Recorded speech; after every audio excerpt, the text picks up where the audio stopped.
방송에서 제공하는 투자 정보는 투자 판단에 대한 조언입니다. 방송에서 제공하는 주식의 가치, 가격 상승 및 가격 하락에 대해서는 방송사에서 보장하지 않습니다. 간추린 경제 뉴스입니다. 미국 증시에서 주요 지수는 미국과 중국의 다소 유화적인 발언을 내놓으면서 상승하며 거래를 마쳤습니다. 중국은 미국과의 갈등을 원활히 해결하고 싶다고 말했습니다. 이와 함께 뉴욕 증권거래소에서 다우존스 지수는 1.25%, S&P 500 지수는 1.27%, 나스닥 지수는 1.48% 상승하며 마감했습니다. 화웨이가 또 다른 기술 탈취 혐의로 미국 수사당국의 조사를 받고 있다고 월스트리트저널이 현지 시간 29일 보도했습니다. 이미 미국 당국으로부터 기소된 화웨이의 혐의 사실이 추가될 가능성이 있다는 뜻으로 화웨이 이슈는 미중 무역 협상에도 쟁점이라는 점에서 주목되고 있습니다. 애플이 현지 시간 29일 언론에 다음 달 10일 열리는 특별 행사 초대장을 보냈습니다. 애플은 특별 이벤트의 구체적인 내용은 밝히지 않았지만 2012년 이후 9월에 아이폰 신작을 발표한 관례에 비춰볼 때 신작 아이폰 11을 발표하는 자리가 될 것으로 예상되고 있습니다. 일본이 지난달 초 수출 규제 조치 이후 처음으로 고순도 불화수소, 에칭가스 수출을 허가한 것으로 어제 확인됐습니다. 그동안 포토레지스트, 관광액 수출은 2차례 허가했지만 불화수소는 처음입니다. 정국 당국자는 이 일희일비한 사안은 아니며 한국 정부 입장은 수출 규제를 무조건 철회하라는 것이라며 선을 그었습니다.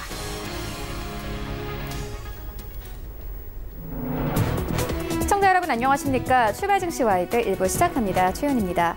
최근 지지부진한 흐름을 이어오는 우리 증시 어제 다시 한번 양지수 모두 하락하며 거래를 마쳤습니다.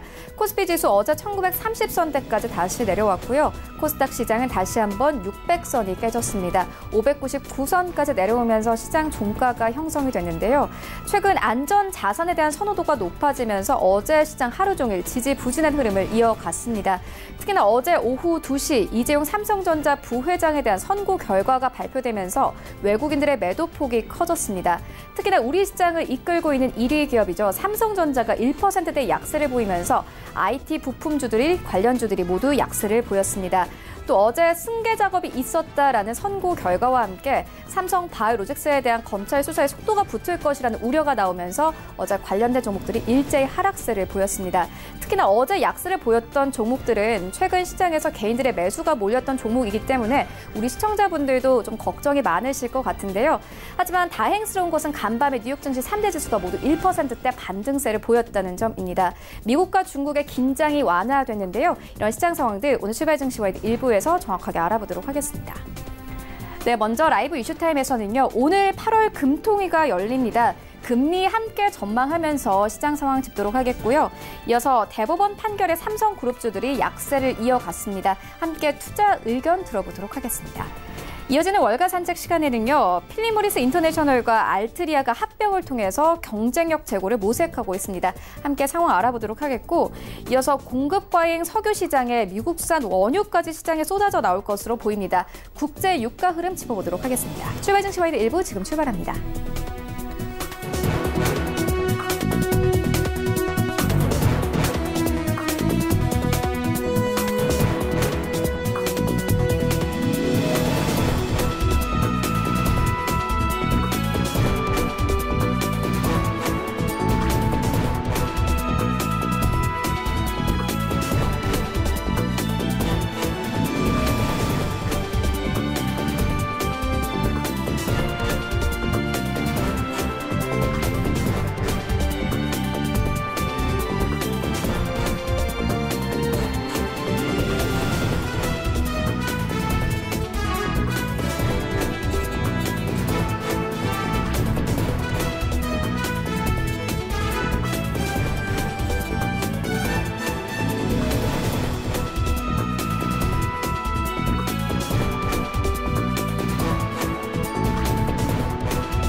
네, 국내 시장 쟁점 함께 분석해 보도록 하겠습니다. 라이브 이슈 타임인데요. 펠리즈 투자인 리서치 김민수 대표 전화 연결되어 있습니다. 안녕하십니까?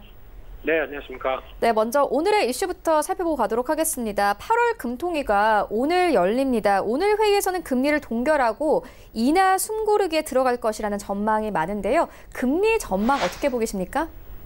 네, 시간이 또 흘러서 금통위 날짜까지 왔습니다. 네. 8월 마지막 거래일이고요. 그와 관련돼서 휴가는 다녀오셨죠, 앵커님? 네, 저는 이미 네, 휴가 다녀왔습니다. 네, 다녀온 걸로 알고 끊겨서 깜짝 놀랐습니다. 네. 그와 관련돼서 일단 지금 금통위 관련된 얘기가 오늘 또 오전 중에는 여러 가지 흐름을 또 많이 반영을 할 걸로 보여주고 있는데, 무엇보다 잠재 성장률과 관련된 하향 기조가 뚜렷한 지금 시장의 흐름들, 그러니까 즉 여러 가지 시장이 기대하는 것만큼 움직이지 못하고 있다라는 부진의 모습들을 그대로 보여주고 있는데요. 그런 관점 쪽에서 내년 같은 경우는 잠재 성장률이 2% 하회할 것이라는 얘기들, 특히 물론 국내외 유수기관들은 올해도 2%대 초반이나 아니면 2%대 하회할 가능성도 계속 언급을 한 만큼 일단 여러 가지 성장에 대한 정체나 하향은 뚜렷하다고 봐야 될 것 같습니다. 게다가 물가 상승률 같은 경우도 지금 전망치가 악화되는 모습들, 즉 물가도 충분히 올라오지 못하고 있는 상황이다. 그러면 일단 디플레이션이라든가 아직까지 국내 여러 가지 부진함을 반영하는 물가 수준이라고 하게 되면 이에 따른 우려도 크다고 봐야 되겠죠. 그래서 결론적으로는 지금 같은 경우 한국은행뿐만 아니라 정부 입장 쪽에서도 한국은행은 아마 금리를 계속 인하를 시키면서 어떤 경제 성장의 동력을 만들어내는 분위기에 계속 가야 될 거에 맞다고 봐야 될 것 같고요. 정부도 통화 정책뿐만 아니라 재정 정책까지 같이 쓰면서 어떤 불쏘시개 역할을 해야 되는 게 맞다고 봐야 될 것 같은데, 현실은 그렇게 녹록지 않은 게 지금 분위기라고 봐야 될 것 같고요.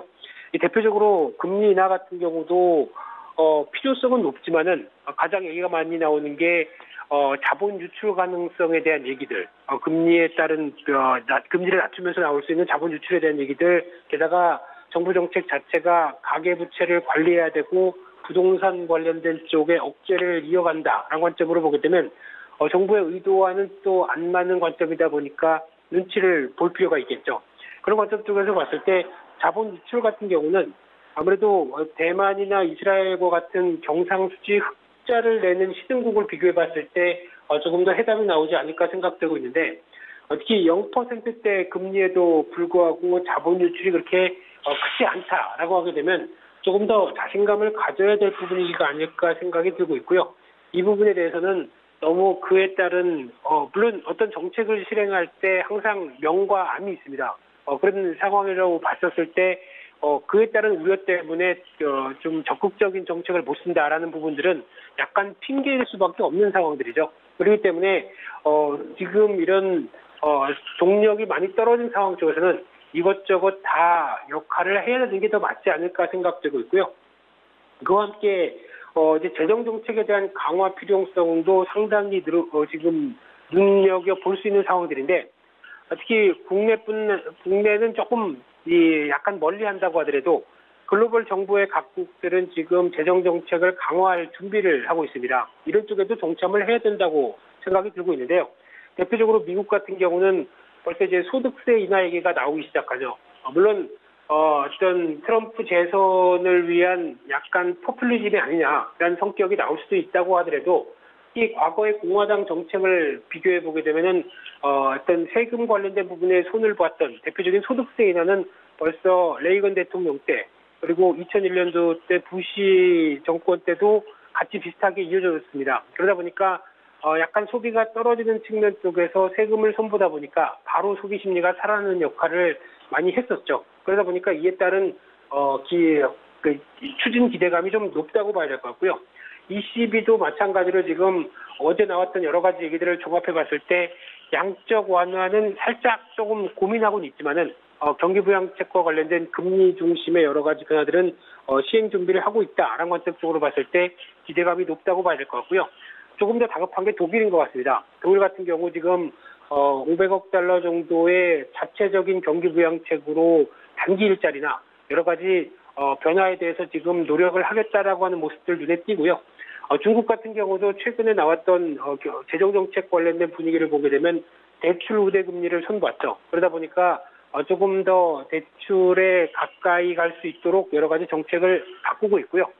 최근에 또 나오고 있는 게 선전지구에 대해서 육성을 하겠다는 여러 가지 계획들. 물론 홍콩이 지금 어떻게 보면 자기 중국 의도대로 끌고 가지 못하는 상황이 나오다 보니까 홍콩의 대안을 만들겠다라는 관점 쪽에서 선전의 투자에 대해서 좀 더 적극적이지 몰라도 그래도 어떤 도시를 육성하면서 나올 수 있는 여러 가지 파장을 본다라고 하게 되면 충분한 어떤 정책적인 부분들이 발휘된다고 봐야 되겠죠. 그런 관점 쪽으로 봤을 때 이런 글로벌 정부들이 어떤 재정적인 정책을 강화시킨다라고 하게 되면 상대적으로 일단 재정 비율이 튼튼한지를 봐야 될 것 같습니다. 그런데 지금 기준으로 봤을 때 미국은 GDP 대비 어떤 재정 적자 비율이 99%, 그리고 유럽은 85%. 그러다 보니까 약간 좀 부담이 되는 수치죠. 그래서 의문은 좀 생길 수 있는데 상대적으로 독일이나 중국 같은 경우는 부채 대비 GDP 대비 부채 비율이 그렇게 크게 높지 않다라는 관점 쪽에서 거의 60%대, 50%대죠. 그러다 보니까 어떤 적극적인 기대감을 가질 수 있는 상황들이 아닐까 생각되고 있는데 마찬가지로 비교하게 되면 한국 같은 경우 GDP 대비 정부 부채가 36%대입니다. 보통 세금을 통해서 미래 세대에 부담을 주느니 그리고 어떤 세금 낭비니 이런 쪽에 대한 분위기보다는 상대적으로 이런 여력들이 충분한 만큼 좀 더 적극적인 재정 정책까지 써야 되는 게 맞지 않을까라는 관점적으로 보고 있는데 그런 차원에서 정부나 한국은행의 흐름들이 앞으로 하반기를 맞아서 특히 내년에 대한 여러 가지 경기 둔화에 대해서 좀 더 적극적인 대응이 필요하지 않을까라는 관점 쪽에서 무게를 둬야 되지 않을까 생각됩니다. 네, 대표님 말씀처럼 이 라가르드 ECB 차기 수장은 간밤에 매우 수용적인 이 통화 정책을 유지하는 것이 필요하다 이렇게 밝히기도 했고요. 정부 재정 정책 강화 움직임은 글로벌적인 추세임을 알 수 있었습니다. 이어서 다음 이슈로 옮겨가 보도록 하겠습니다. 대표님께서는 어제 삼성전자 부회장의 이 선고 결과 어떻게 보셨습니까? 네, 버스 안에서 봤습니다. 좀 어지러웠습니다. 버스 안에서 보다 보니까 생방송이 좀 어지러웠습니다. 네. 네, 어제 시장 상황도 어지러웠는데요. 삼성전자 관련 종목들 일제 하락세 보였습니다. 하지만 이 호텔 신라의 주가의 경우에는 4% 이상 상승했고 우선주는 29% 이상 급등을 했습니다. 주가 흐름이 좀 엇갈렸는데요. 이유 좀 정확하게 설명 좀 해주시죠.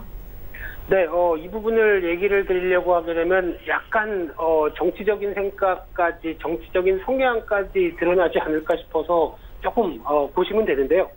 그런 부분들을 다 떠나서 주식시장과 어떤 투자 관점에서만 한정돼서 말씀드리겠습니다. 그래서 일단 어제 결론적으로는 지금까지 대법원까지 올라왔던 국정농단 사건이 약간 좀 손봐야 된다. 다시 해석해야 된다라고 하는 쪽에서 돌려보냈죠.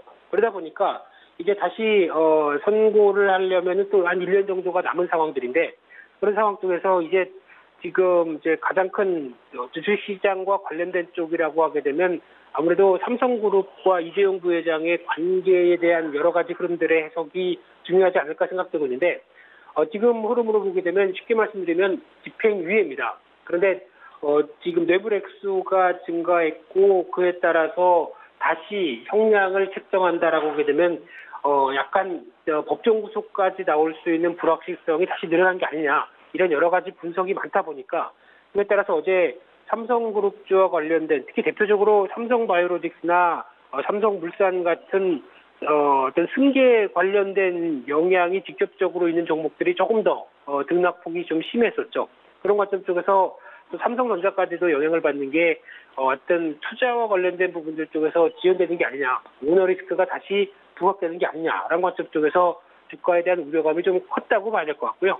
근데 이 부분 같은 경우는 솔직히 어제로 한정 짓는 게 맞다고 봐야 될 것 같고요. 또 추가 선고가 나오려면은 벌써 6개월이나 1년 이상 또 시간이 필요합니다. 그러다 보니까 지금 관점으로 봤었을 때 너무 이쪽에 대해서 당장의 우려감을 갖는 거는 말이 안 되지 않을까라고 관점 쪽에서 바라봤는데 어제 같은 경우 오히려 좀 흔들린다 그러면은 삼성그룹 쪽에서 약간 매수를 더 늘릴 준비를 했던 게 맞았다고 봐야 될 것 같은데요.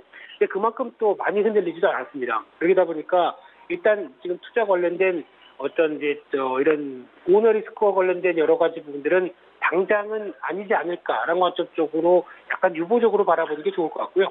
또는 어제 시장에서 나타난 특징 중에 하나가 지금 호텔 신라의 이부진 대표 관련돼서 입지가 올라올 것이다. 이 부분은 지난 어떤 이재용 부회장의 어떤 선거 공판과 관련돼서 계속 얘기가 나왔을 때 움직였던 부분들이죠. 그러다 보니까 상대적으로 좀 더 시장의 부각을 받았다고 봐야 될 것 같은데, 근데 결론적으로는 마찬가지입니다. 영향은 제한적이라고밖에 볼 수 없는 상황들이고요.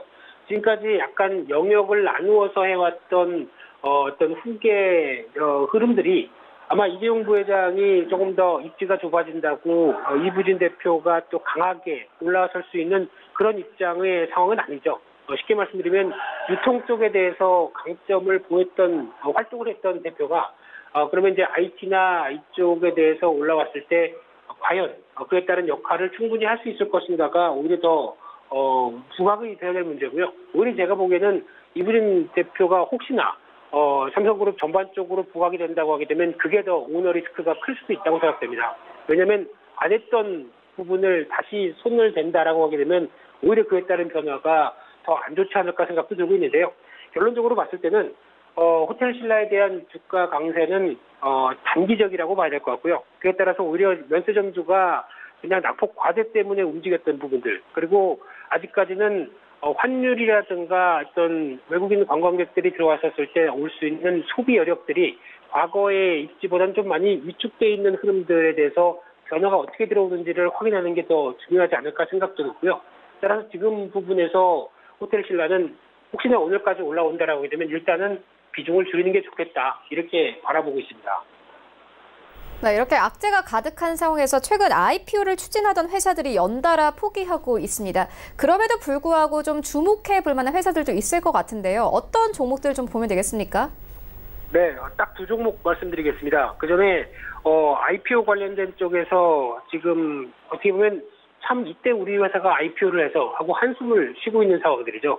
특히 우리 회사 같은 경우 이제 본격적으로 자본시장에 들어와서 좀 부각을 받고 재평가를 좀 받자라는 기대감이 상당히 커서 상반기 말 그리고 하반기 초에 들어온 IPO 관련된 회사들은 신규 상장주죠. 이쪽은 오히려 최근 들어서 제값을 못 받다 보니까 울상이 좀 커지지 않나라는 관점들인데, 더군다나 더 문제는 이런 불확실성이 계속 시장에서 커지다 보니까 하반기에 기대를 하고 있었던 IPO의 대형급들은 일단 거의 다 약간 좀 물러서는 분위기죠. 그래서 내년 아니면은 추후를 지켜보겠다는 쪽으로 속속 들여서 상장 철회나 연기 쪽으로 지금 나오고 있다는 게 가장 또 어떤 시장의 불확실성의 또 다른 단면이 아닌가 생각이 들고 있는데요. 그런 관점 쪽으로 봤었을 때 일단 그러면 이제 진입한 회사들이 제 가치를 못 받는다라는 관점들이 상당히 높은 상황들이고, 특히 하반기 가면서 뭐 SK 관련된 쪽의 회사들 같은 경우도 좀 발을 빼는 분위기인데, 아마 관련된 쪽에서 롯데리츠와 관련된 종목들은 조금 한번 주목을 해봐야 될 것 같고요.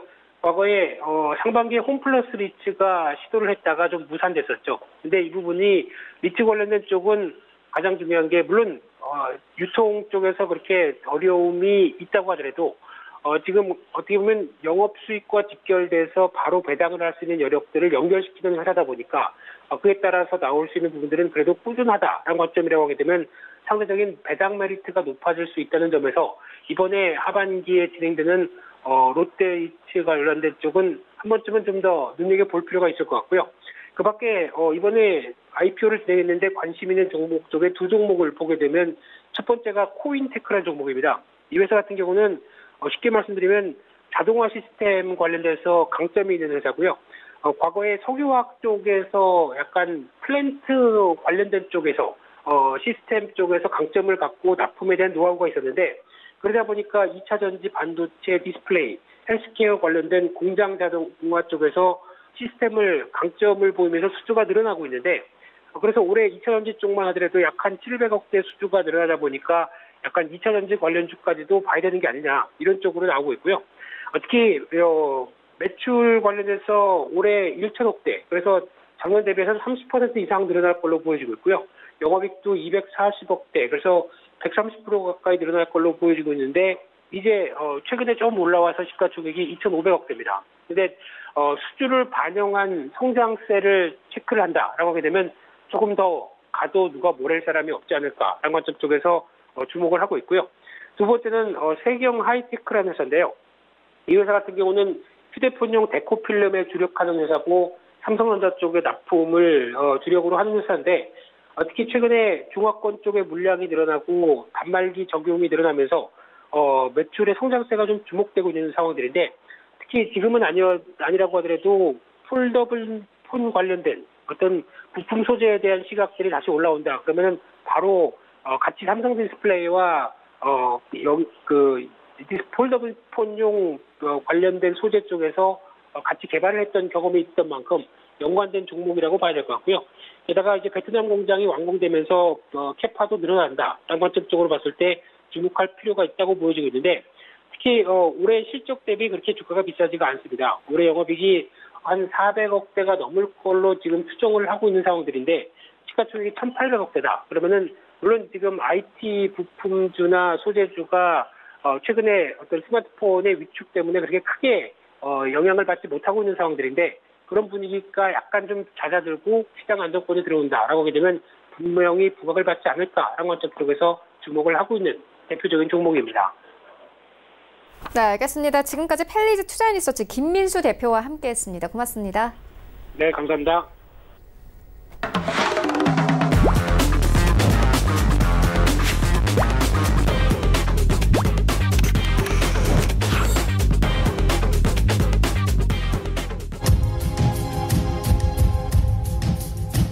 네, 월가 산책 시간 이어갑니다. KTB 투자증권 이성훈 과장 전화 연결되어 있습니다. 안녕하십니까?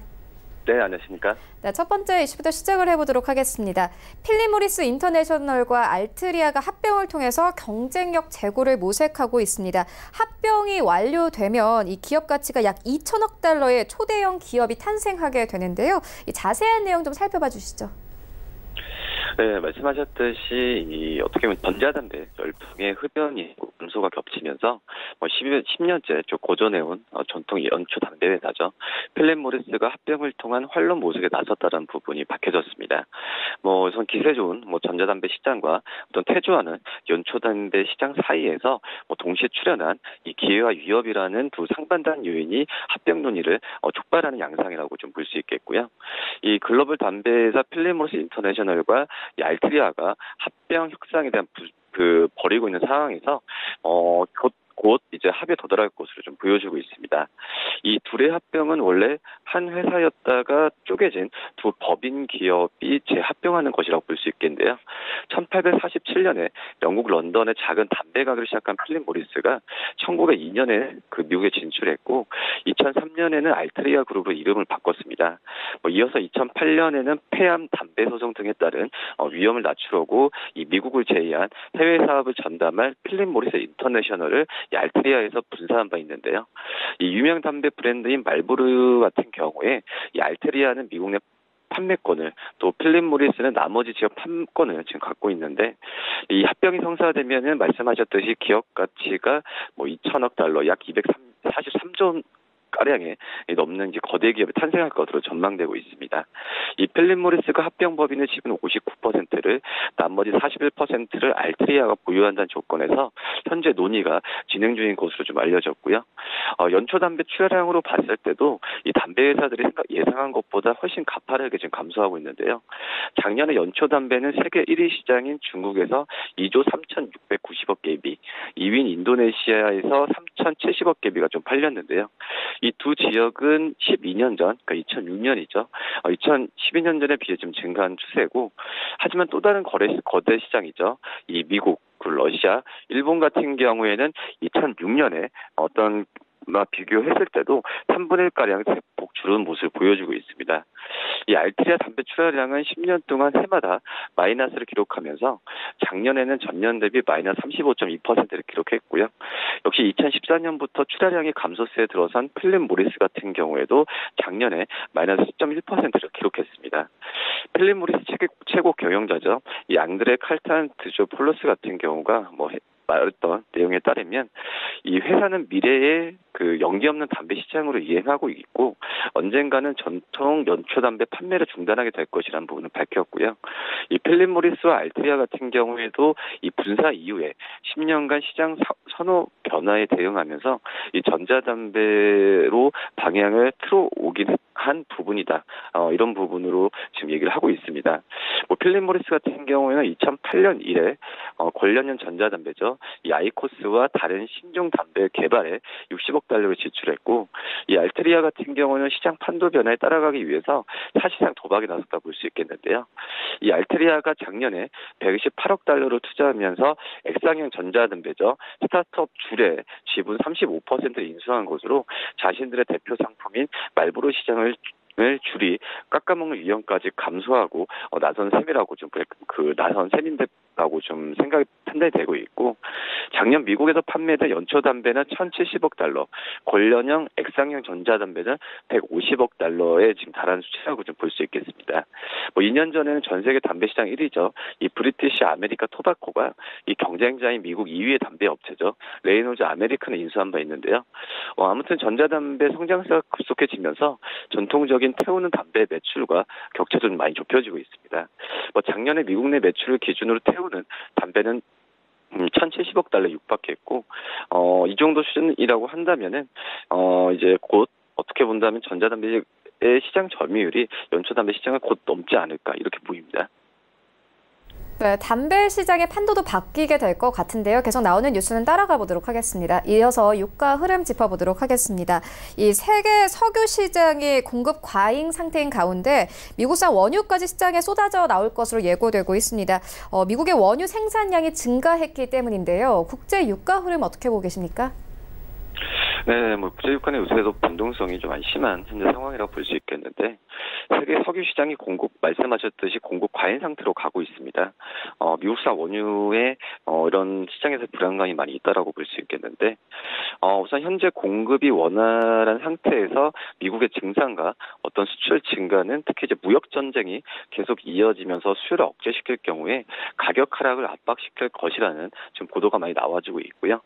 미국의 원유 생산량은 지난 10년 동안 2배 증가하면서 하루 1,230만 배럴을 좀 늘은 수치라고 좀 볼 수 있겠고, 이 텍사스 주의 주요 유전에서 원유를 수송할 수 있는 석유관 같은 인프라가 부족했던 것과는 달리 앞으로 잇따라 가동에 들어갈 예정이어서 수출량은 더 늘릴 수 있게 된 상황이라고 볼 수 있겠습니다.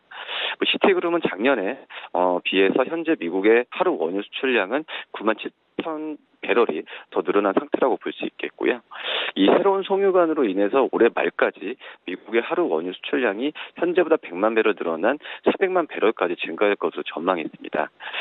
시티의 글로벌 상품 연구이사죠. 에드워드 모스 같은 경우가 얘기했던 부분이 앞으로 예상되는 미국의 하루 원유 수출량은 400만 배럴, 수출량 400만 배럴은 브렌트유를 생산하는 북해 지역 수출량보다도 많을 것으로 예상을 되고 있고, 한마디로 아시아와 유럽, 인도 증지에서 많이 팔릴 것으로 지금 시장을 내다봤습니다. 시티그룹에 따르면 현재 미국산 원유의 최대 수입국은 우리나라고 볼 수 있겠는데, 하루 65만 배럴 사들이고 있고, 유럽 국가들과 캐나다, 인도가 그 뒤를 지금 이어가고 있는 상태라고 좀 말씀드릴 수 있겠고요. 현재 미국 남서부 지역에서는 송유관 추가 매설과 함께 항만 지역에서는 이 석유 선적 시설 확장 작업이 진행되고 있어서 수출량은 더 늘어날 전망이다라는 부분을 좀 밝혔습니다. 우선 셰일 석유 생산지인 남서부 퍼미언 분지의 석유관 정제 문제가 해결될 경우에 2023년이면 이곳에서만 하루 800만 배럴까지 생산할 것으로 점쳐지고 있고요. 이 같은 석유시장 질서 변동은 사우디아라비아를 포함한 이 오펙 회원국과 러시아 같은 주요 산유국들에게는 고민이 되고 있는 상태다라고 말씀드릴 수 있겠고, 이 재정 위기를 겪고 있는 베네수엘라와 또 미국의 제재를 받고 있는 이란의 어떤 감산에도 불구하고 세계 석유 시장 같은 경우에는 공급 과잉 상태에 있는 이유라고 좀 볼 수 있겠습니다. 우선 지금 글로벌 수요가 침체 발생과 상관없이 계속 감소할 것으로 좀 불구하고 미국의 산유량 증가가 어떤 점차 이 국제 석유 시장에서는 주도 역할을 하게 될 가능성이 크다라고 볼 수 있겠고요. 이 원유 수출량이 3년 뒤면은 하루 600만 배럴로 증가하면서 이 북해산 브렌트를 대체할 새로운 유가 벤치마크가 되는 것이 확실해지지 않을까 이렇게 좀 보여주고 있습니다. 또 이제 미국이 에너지 순수출국으로 가고 있는 상태에서 에너지 강국이 된다면은 달러의 글로벌 기축통화 이상은 흔들리는 것보다도 오히려 더 강화될 것이라는 부분인데요. 그동안 셰일가스를 소규모 업체들이 생산하면서 이 가격 급락에는 취약했는데 이 쉐브론과 엑스모빌 같은 메이저 업체들도 뛰어들면서 사주량을 신중하게 조정하고 있어서 쉽게 무너지지 않을 것이라는 부분이 지금 전문가들 의견이다라고 볼 수 있겠습니다. 네, 유가 흐름 짚고 왔는데요. 미국의 원유 생산량이 지난 10년간 2배 증가했고 이와 관련해서 주요 산유국들의 고민이 증가하고 있다는 부분 짚어주셨습니다. 특히나 재정 위기를 겪고 있는 베네수엘라 같은 경우에는 경제 타격을 크게 받을 것이다 이렇게 짚어주셨습니다. 간밤에 국제 유가는 1.7% 이상 상승을 했는데요. 계속 유가 흐름은 따라가 보도록 하겠습니다. 이어서 다음 이슈로 옮겨가 보도록 하겠습니다. 아베 총리가 미국산 소고기 관세를 대폭 낮추기로 미국과 함께 합의를 했습니다. 앞서 일본은 이제 중국이 더 이상 사지 않는 미국 옥수수를 약 8조 원어치나 사준 바 있는데요. 이렇게 굴욕 행보를 보이는 아베의 속내는 무엇이라고 생각하십니까?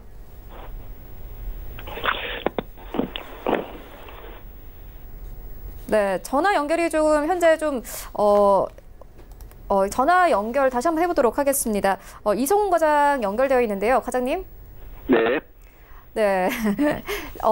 다시 한번 질문을 드리도록 하겠습니다. 아베 총리가 미국산 소고기 관세를 대폭 낮추기로 미국 대통령과 합의를 했습니다. 아베가 계속 굴욕 행보를 보이고 있는데요. 속내 무엇이라고 보십니까?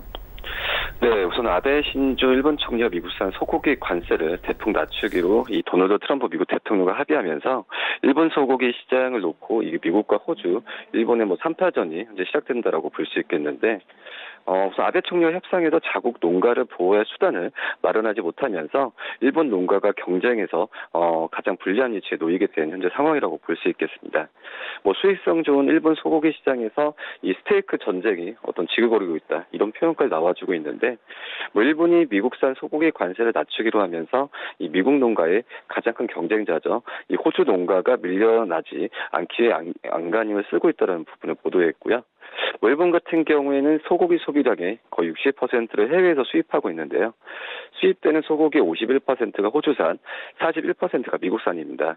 이 캐나다, 뉴질랜드, 또 멕시코 같은 다른 국가에서도 이 소고기들을 사들이고 있는데, 이를 전부 합쳐도 전체 수입량이 10%를 넘지 못하는 수준이라고 볼 수 있겠고요. 이 일본 소고기 시장을 일본과 호주 그리고 미국이 3분하고 있는 상황입니다. 작년이죠. 이 TPP 환태평양 경제 동반자 협정을 체결하면서 이 TPP 회원국인 호주의 약진이 특히 좀 도드라졌는데, 일본이 현재 호주산 소고기에 부과하는 관세율은 26.6%고요. 이 5년 전 38.5%에 비해서 10% 좀 넘게 낮췄습니다. 반면에 미국산 소고기에는 38.5%의 관세가 유지를 계속 되어오는 상태라고 볼 수 있겠는데요. 이 상대적으로 유리한 호주 소고기가 점유율에서 앞서는 상황이라고 볼 수 있겠고, 그러나 일본 같은 경우가 지난 25일이죠. 미국산 소고기에 대한 관세를 이 TPP 체결국과 비슷한 수준으로 낮추기로 하면서 이 상황이 많이 달라졌습니다. 우선 일본은 단계적으로 인하하면서 2033년까지 9%를 낮출 계획이다라는 부분을 밝혔고요. 이로 인해 가장 큰 피해가 예상되는 쪽은 일본 농가라고 볼 수 있겠습니다. 일본 같은 경우는 호주를 포함한 다른 TPP 회원국에서 수입한 소고기가 1년 사이 59만 톤을 넘기면 이 자동으로 세이프 가드를 발송해 관세를 올릴 수 있는데, 하지만 TPP를 탈퇴한 미국 같은 경우에는 이 별도의 한도량을 좀 갖는 현재 상황이라고 좀 볼 수 있겠고요.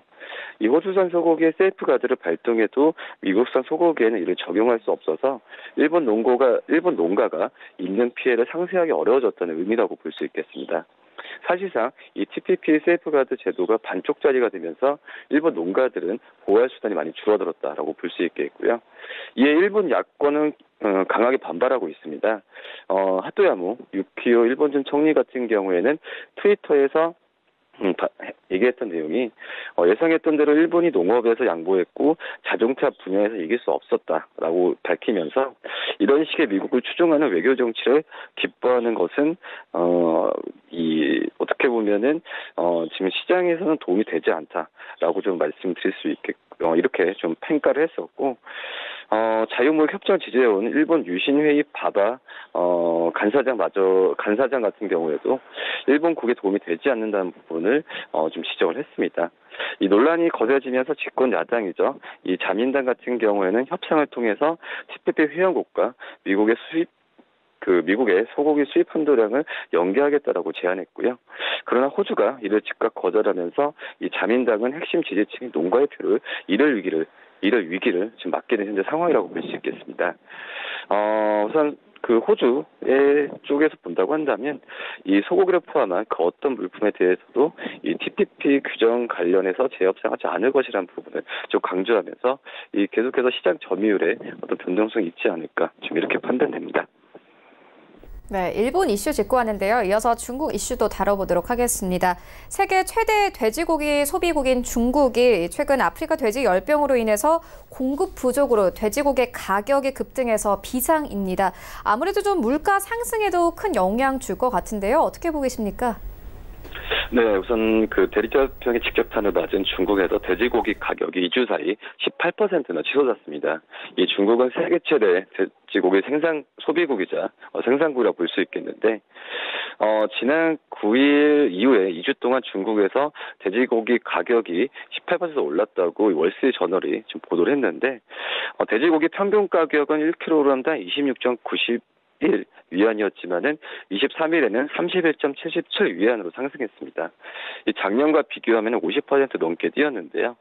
이 중국인의 주식인 돼지고기 가격의 상승은 이 미국과의 무역 전쟁 동안에 이 식품 가격의 인플레이션, 그러니까 한마디로 물가 상승을 억제하려는 이 중국 정부의 압박이 되고 있다는 지금 현재 보도라고 볼 수 있겠고요.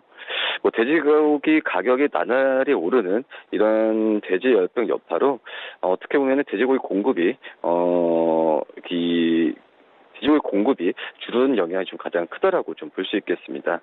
이 돼지열병 같은 경우에는 사람에게 영향을 끼치지 않지만 돼지에게 발병한 경우에 치사율이 10%에 달한다고 볼 수 있겠는데 치료제나 백신도 따로 없습니다.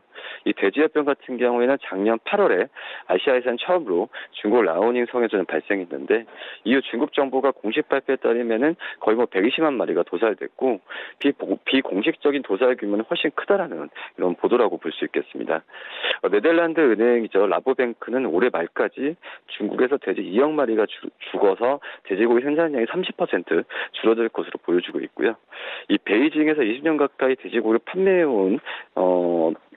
판매해온 쪽에서의 얘기를 들어보면은 이런 건 처음 본다. 매일 가격이 오르겠다는 부분까지도 불만 섞인 목소리를 계속 내주고 있습니다. 저 가격이 어디로 갈지는 알기 어렵다는 부분이 중론이라고 볼 수 있겠고요. 이 중국의 2분기 돼지고기 수입은 60% 넘게 늘었는데 이 외국산 돼지고기는 가격이 비싸면서 이 소비자의 부담이 되는 현재 상황에서 이 중국이 작년 미국산 돼지고기에 62% 관세를 부과한 점에서 본다고 한다면 6월에는 어떤 캐나다산 돼지고기 수입을 중단한 부분까지 밝혔습니다. 그렇기 때문에 지금 현재 중국 같은 경우에는 지금 현재 돼지고기가 어떤 풍기 현상까지 아니지만은 시장에서의 그 돼지고기 가격의 상승은 계속 이어지지 않을까 이렇게 좀 평가를 하고 있습니다. 네, 지금까지 4가지 이슈 짚고 왔습니다. KTB 투자증권 이성훈 과장과 함께했습니다. 고맙습니다. 네, 감사합니다. 네, 1부는 여기서 모두 마치도록 하고요. 잠시 후 2부에서는 전문가들과 함께하는 종목 라이브쇼, 라이브 매매 타임이 이어집니다. 여기에 더해서 오늘 일장에서 이슈몰이라고 있는 특징주까지 꼼꼼하게 살펴봐 드리겠습니다. 채널 고정해 주시고요. 저희는 잠시 후 2부로 다시 찾아오도록 하겠습니다.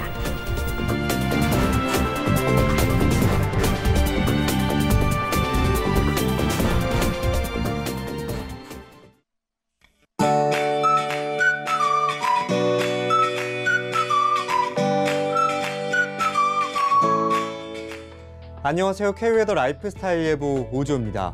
이 시각 위성 영상에는 전국에 구름이 많은 가운데 경기 남부와 충청 남부, 전북 동부 지역으로 소나기가 내리는 곳이 있습니다.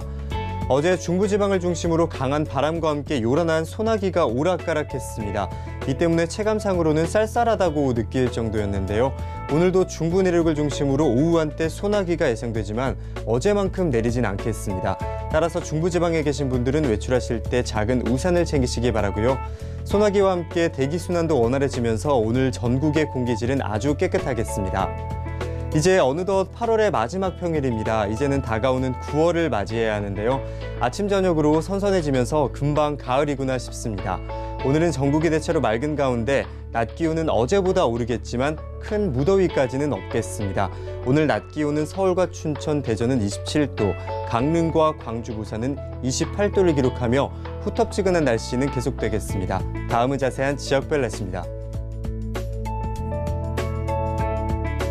중부지방은 낮 한때 소나기가 내리는 곳이 있겠고 낮 기온은 서울과 춘천 27도, 인천은 26도를 기록하며 어제보다 기온이 오르겠습니다. 동해안은 별다른 비 소식 없이 맑겠고 속초는 29도까지 올라 덥겠습니다. 남부지방 역시 맑은 날씨와 함께 어제보다 덥겠습니다. 한낮 최고 기온은 부산과 제주 28도, 대구는 30도를 기록하겠습니다. 오늘 전해상으로 별다른 비 소식 없이 서해상으로는 맑고 동해와 남해는 구름만 많이 끼겠습니다.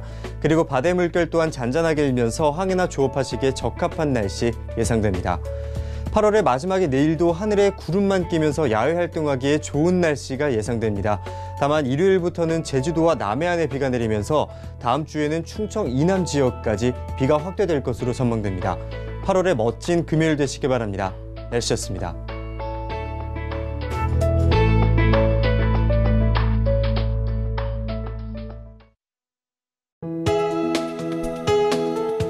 방송에서 제공하는 투자 정보는 투자 판단에 대한 조언입니다. 방송에서 제공하는 주식의 가치, 가격 상승 및 가격 하락에 대해서는 방송사에서 보장하지 않습니다.